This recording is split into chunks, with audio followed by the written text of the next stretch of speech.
The evidence for climate change are overwhelming. But yet, who says that? They say. You mean Well, the people on the phone? people say that in the... Yeah, but what about the scientists who say it's worse than ever?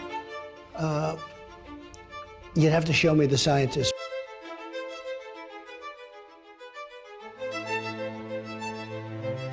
We have no idea what the impact is from. We don't know where the carbon dioxide is from. We can't measure the warming of the oceans. We have terrible temperature records going back 100 years. This isn't data. This is guess. Well, this is no coincidence. Many have fought hard to get us here. But we need to go back in time to understand how this came to be. After the Second World War, the theories from the economist John Maynard Keynes were applied in most of the Western world. He argued for an active state and warned of the instability of an uncontrolled market. Others, like Friedrich von Hayek, warned of the opposite.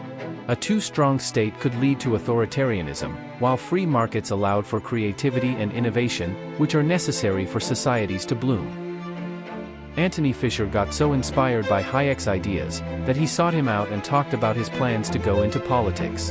Hayek, however, is said to have convinced Fisher that starting think tanks were the best way to achieve political change. So he did. In 1955, Institute of Economic Affairs was born. It was a start of a slow-growing tide. In the 1960s, it became evident that there was a flip side to the modern way of living and the extensive use of all fantastic new chemicals. Scientists warned Lyndon Johnson about the situation. Yes, global warming was included. It was a time of growing concern and the environmental movement was born. Civil rights, anti-war, equality. The political left raged on the streets. Emissions were regulated. Chemicals banned. United Nations Environmental Program was formed. And so on. A reaction from the political right was bound to happen. And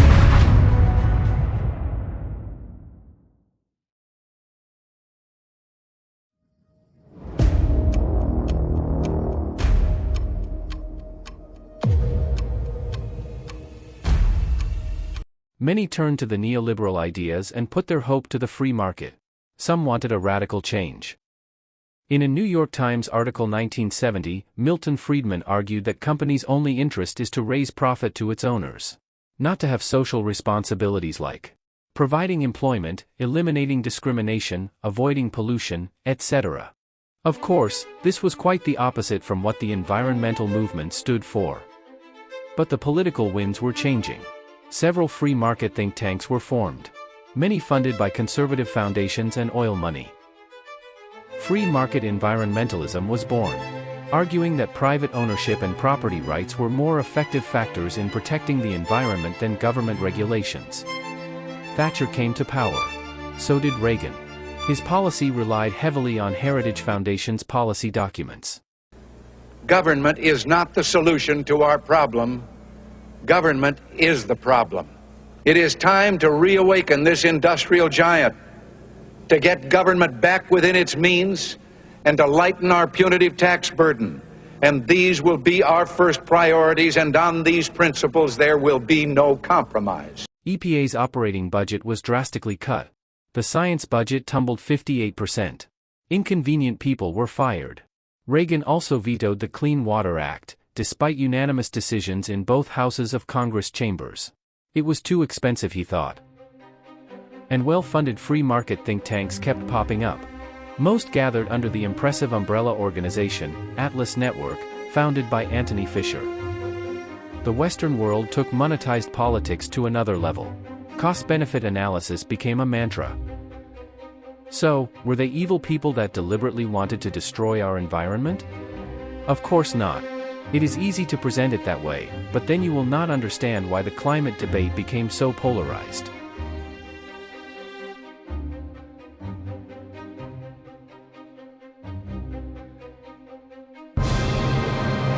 Yes, both Reagan and Thatcher acted on the discovery of the ozone hole, which led to the Montreal Protocol. Thatcher is also known for her speech in 1989 about the urgent need to act on climate change. And its agencies to secure worldwide agreements on ways to cope with the effects of climate change the thinning of the ozone layer, and the loss of precious species. In 1988, George Bush actually campaigned to act on climate change if he was elected president. At a conference in Toronto 1988, the world's governments agreed on a specific initial target for a global reduction in the emission of carbon dioxide to 20% below 1988 levels by 2005. It had to be ratified on a subsequent meeting though.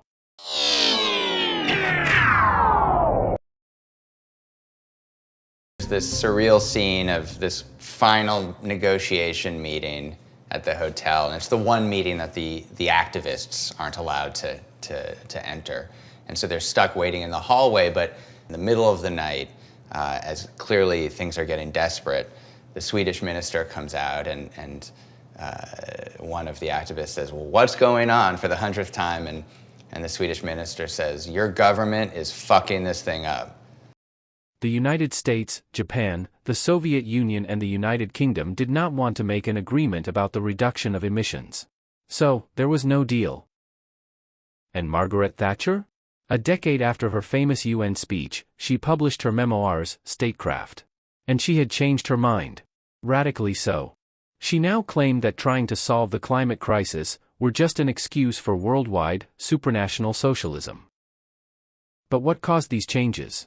Let's rewind a bit. In 1979, a group of climate scientists held a first meeting of the ad hoc group on carbon dioxide and climate. It led to the preparation of what became known as the Char Report, the first comprehensive assessment of global climate change. The main conclusion of the report was, we estimate the most probable warming for a doubling of CO2 to be near 3 degrees Celsius with a probable error of 1.5 degrees Celsius. Even the fossil industry's own experts acknowledged the problem. They also realized that there was little time to act. The main environmental issue at the time was, however, acid rain, caused by the burning of fossil fuels. The debate about acid rain and its consequences can be seen as something of a dress rehearsal for the climate debate. The cast, lines and dramaturgy are almost identical in both cases. In Europe, the Scandinavian countries suffered from the emissions by the heavy industries in Germany and the UK, and they fought hard to get it regulated. On the other side of the Atlantic, lakes in Canada were acidified by smoke from American industries. But the Reagan administration disputed the evidence and refused to act. They even cut research funding on the issue, as they questioned whether the Academy has, in fact, been impartial in its studies. In 1978, United States and Canada had established a research consultation group to study the problem. The White House did now, however, reject a plan that would have had the U.S. National Academy of Sciences and the Royal Society of Canada jointly review the scientific information. Instead, the Reagan administration put together a new group of scientists to perform the evaluation, but not together with Canada.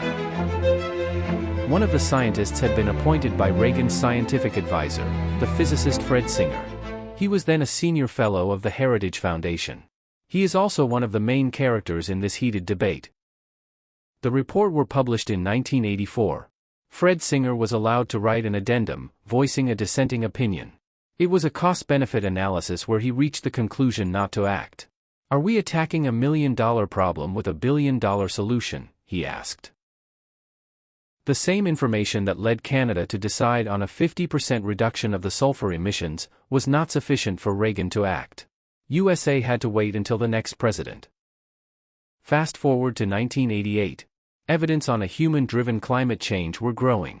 The IPCC was formed. And the will to act was great on both the political left and the right. Politicians had succeeded in bringing about the Montreal Protocol. Likewise to agree to reduce sulfur emissions. Obviously, these achievements were reasons for optimism on taking on the human-driven climate change. But this was a problem of an entirely different magnitude though. The world was totally addicted on fossil fuels. And, not everyone was pleased. And they reacted.